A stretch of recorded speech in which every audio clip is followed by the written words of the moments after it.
The Nancy Drew games by Her Interactive were produced in 4 surprisingly varied eras, which really showed the progression of the series throughout time. Each group of games really excels in bringing something new to the table, but like all things, some are just better than others. That brings us to today's video. Today I'll be comparing and ranking each of the 4 different eras seen in the series.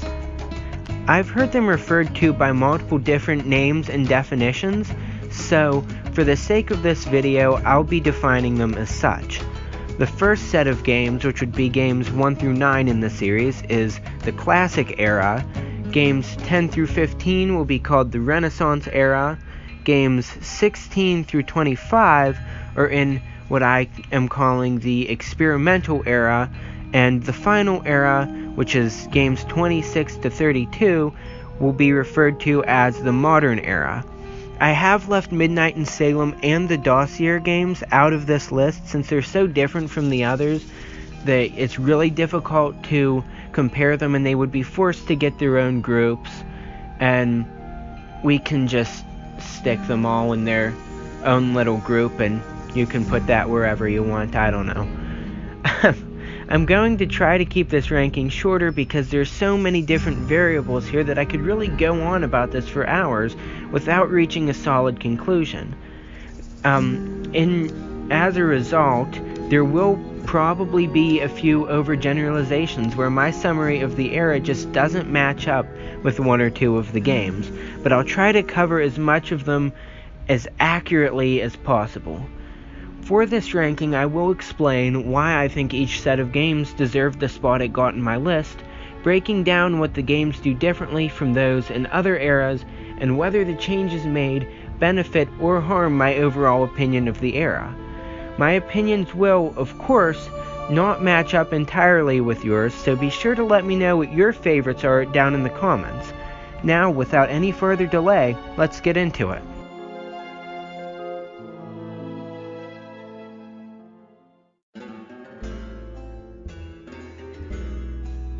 So, starting us off in 4th place is the Modern Era of games. While still amazing experiences in their own right, I've found that the later few games lack the stronger stories of earlier years and instead focus on developing the individual stories of side characters and favor longer, more complex puzzles. The Modern Era actually is home to some of the most creative puzzles that we've seen in the entire series, like the treasure chest lock at the end of Sea of Darkness or the earthquake machine from the Deadly Device. A lot of these puzzles ended up feeling shoehorned in, however, due to them not having a solid, true place in the overall plot. A prime example of this would be nearly all of the puzzles built into the set of the play in Labyrinth of Lies, because, stages for a stage play are designed to get around quickly, not hinder the actors who are trying to get through their respective areas on time. While all excellent puzzles in their own right, there doesn't appear for there to have been any reason for their existence on the set beyond slowing down Nancy. These negative aspects don't apply to every game in the era, of course. Ghost of Thornton Hall and Sea of Darkness managed the balance of puzzles, characters, and story excellent and are easily the best games produced during the time period. The era also featured some of the most well-rounded and realistic characters ever seen in the series. For example, the Deadly Devices characters are all so interesting while also being so different from each other that it truly feels like a living, breathing workplace. And the Silent Spy gave Nancy so much emotional development that it's impossible to ignore how well these games handled characters.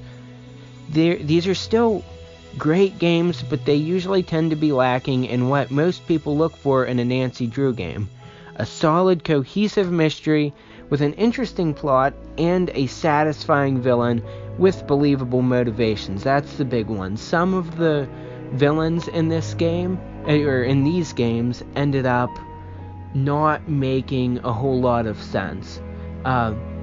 Spoiler alert, but kind of. The villain for the Silent Spy I still don't completely understand. I've played the game multiple times, and I don't get the motivation, that might actually be one of the things that, influenced me to put this lower on the list. Just because, while that's a very good game in its own way, the villain doesn't make sense. The same for Shattered Medallion. The villain just doesn't make sense, which is possibly the most important part of a Nancy Drew game. The newer games are still extremely good though, and I do enjoy them. They just tend to not be my first choice when I'm picking up one of the games in the series. Coming up in third place now, we have the experimental era, which is games 16 through 25. These games are just that, experimental. As a whole, they really truly seem to shake up the previous formula in some of the best ways possible. The most noticeable change is the sudden increase in the number of puzzles, and this is honestly where Her Interactive really embraced the more traditional puzzle system that they've used in their games since, and many of these games contain nearly 50 puzzles, or over, which is a huge increase compared to the games that came before them. The mysteries that were written for these games are also very puzzle-driven, which allows the puzzles to fit into the plot much smoother than the ones that were presented in the later games in the modern era. A scavenger hunt full of clues and challenges works much better if the plot revolves around a scavenger hunt full of clues and challenges. This era also had a very heavy focus on exploration, which honestly works wonderfully with the extremely diverse set of locations that are featured throughout these games. This era featured 6 international mysteries that greatly benefited from the new interface and graphics upgrade that Her Interactive employed at the beginning of the era. Now that I think about it, actually, the experimental era is home to almost half of the games that take place out of the United States, which is pretty crazy considering that it's only about maybe a fourth to a third of the series as a whole.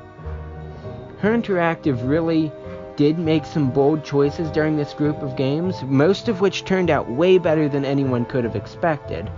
It worked out excellently for some games like Shadow at the Water's Edge, but then we've also got a few games like Ransom of the Seven Ships, which, really didn't end up well. I don't think anybody likes that game, no offense to the people who made it. I really wanted to put this era higher because it's home to some of my favorite games in the series, but it's just such a mixed bag for me.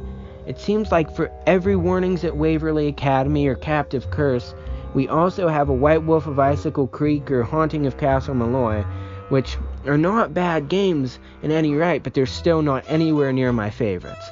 I think the big thing that places these games lower for me than others is the difficulty spike between this era and all of the rest of the eras.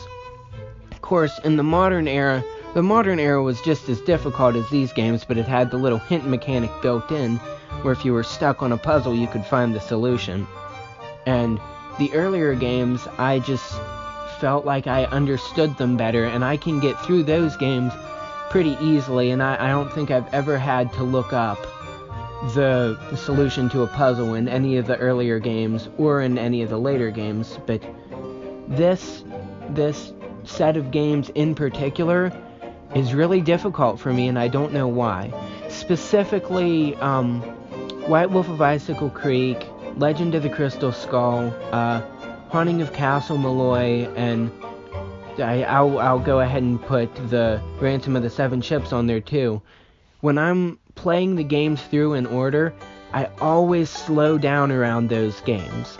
And there have been a few times that I've even given up on my playthroughs after playing a few of these games just because they take so long for me and they're so difficult, and I just get bogged down, which seems like a petty complaint because they do everything wonderfully. But at the same time, I'm also not, like, it doesn't draw me in as much if I have to constantly be stuck on puzzle after puzzle after puzzle, which it just bogs me down. I don't know. That's just kind of a personal thing that gets to me. Of course, it's also not a valid reason to not like these games, because some might say that they're better because of that. I don't know. I would also like to make a quick side mention of the user interface. The UI in this era is the most modern that we've seen in the series, actually looking more modern than the games in the modern era, funnily enough. It's functional and it gives the game a bit more of the screen, but at the same time it doesn't really hit that Nancy vibe that we see in the other UIs. It's not my favorite, but it's not bad either. Of course, you can use they've got the multiple themes, like the 2 different options, and you can use the original Nancy color scheme that they used in other UIs, but it doesn't work nearly as well with the aesthetic. I don't think. It just kind of clashes a little bit, actually. Anyway, these games are definitely where Her Interactive decided how they wanted to incorporate the mix of puzzles and story for the future, and it worked out very well. There are still very few bad games in this era, and all of them, including Ransom of the Seven Ships, brings something new and interesting to the table.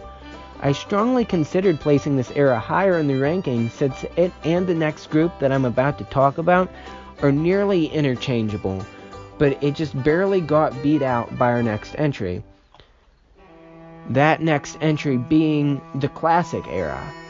Like I said, this era and the Experimental Era are nearly interchangeable, but the Classic Era has that rush of nostalgia for a lot of people, and I think that it did excellently considering that it was the very start of the series.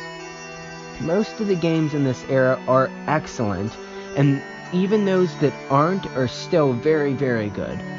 The one downside to these games is the lack of puzzles that are found throughout, which is kind of ironic because I just spent the whole last section, or a couple of sections, complaining about too many puzzles, but they do become more plentiful towards the end of the era. But in terms of like traditional self-contained puzzles, you sit down, you have the instructions, and you have to figure out this specific sequence of pieces or sequence of buttons or whatever, you know. In terms of those types of puzzles, the early games did have very few. To put into perspective how much progression of puzzles there really was throughout the course of these early games, Secrets Can Kill, the original version, not the remastered, it only had 2 or 4 puzzles, depending on whether you count the endgame challenge thing, which I don't really, and the good old prop the pipe up with the spoon trick, which is just very, very dangerous. Bad advice, don't do that. Danger on Deception Island had at least 15, so that's a pretty big increase. That's an increase of over 10 per game, and of course it'll vary, but it's still a pretty big rising trend. The rougher early games, which are mainly Secrets Can Kill and Stay Tuned for Danger, a little bit Message in a Haunted Mansion, they're not as sophisticated as what we see much later in the series, but I think that they get a little bit of a free pass considering that it was Her Interactive's first attempt and they still got nearly everything correct. The only real con that I can think of for this era is the user interface. I know that I just complained about the UI in the last entry, but mentioning it here is kind of unavoidable, honestly. The aesthetic that the UI uses in this set of games is excellent. It's the classic Nancy Drew look that everyone thinks about instantly whenever the series is mentioned. The downside of it, though, is its size. I understand that it fits the style of the other point-and-click games of the time. I just finished playing Day of the Tentacle for the first time, and it's the same style. Every point-and-click game of the time was like this, but it really is a bit too big, and I'm glad that they made it more compact in future games. The fact that Nancy's perspective takes up less than half of the screen just makes it a little bit harder to really feel like you're a part of the mystery. It's difficult to feel immersed in the setting and feel like you're connecting with the characters. But That's really the only gripe I have about these games. They're pretty excellent, and I would absolutely love for all of them to get the remaster treatment with extra puzzles and slightly better graphics. Many of these games do reach near perfection, but they're still outdone by one final era of Nancy Drew games, which I'm sure you can guess what it is by this point. The very best, in my opinion, the best era of Nancy Drew games is the Renaissance era. I mean, I did call it the Renaissance era. That should have been a dead giveaway. This era is really where Her Interactive nailed their formula, and I really wish that they hadn't moved on from it so quickly. The Renaissance era is actually the shortest of all of the eras, with only 6 games being produced here before they moved on to the next set. Fortunately, I think that at least 4 of the games that are included in this era, of course, are considered to be excellent by most of the fan base, and I personally think that they're all absolutely brilliant, even though Danger by Design does lose me a little bit sometimes. It doesn't have the best pacing or story. It's kind of goofy, but I think it really speaks for itself, considering the era contains the 2 most universally loved games in the series, those of course being Secret of Shadow Ranch and Last Train to Blue Moon Canyon. The balance of puzzles and characters and exploration in these games are absolutely excellent. Blue Moon Canyon in particular does so well, with the characters also attempting to solve the puzzles before you, the secrets hidden in the train cars with the slugs and weight puzzle, and being forced to really scour the train looking for those last hidden gemstones. And I can't forget how brilliantly the location came full circle with the entire town of Copper Gorge opening up in the last third of the game. It's so brilliant. It's done so well.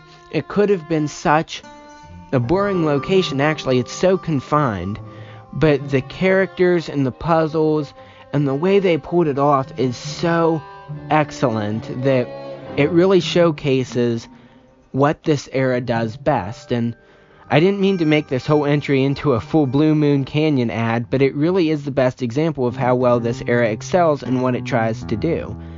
The biggest downside of this era, because there's always a catch, is how much Her Interactive really wanted to move into the experimental era. I'm not entirely sure why they wanted to get rid of the classic aesthetic so much that the latter half of the era actually suffers from their push to move forwards. Creature of Kapu Cave was actually my first Nancy Drew game, and I love it so much, but even I can see that by that point, Her Interactive was really pushing that last year of games through development so they could start releasing games with a more modern look.